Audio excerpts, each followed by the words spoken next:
Buksan na Kiat. Buksan na ni Kiat yung regalo. Buksan niya na, buksan niya. SM pa yan, ha? SM Nung pa. may regalo din si Butch kay Madi. Hindi pa wala pa yung pangalan. Birthday.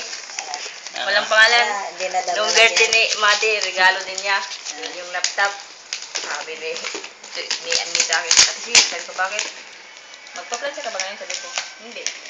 Tulungan mo kung magbalon ng regalo ni Ate Madi. Pinabaran ni Kuya. Hindi alam ni Ate Madi ito. Sabi ko, hindi balutin mo.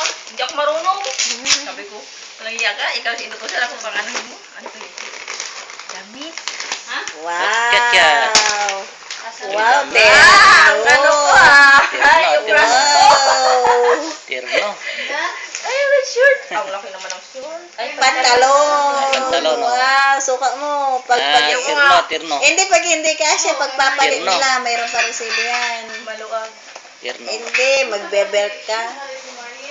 Tama? Tama lang. Wow, Wow, ganda. mahal kaya ito.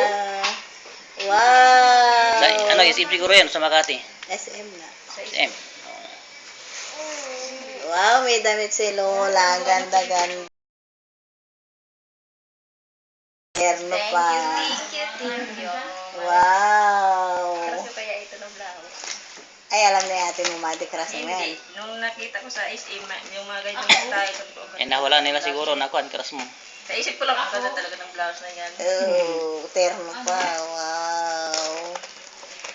Thank you, Kat. Kat, yung yung bibigay yan.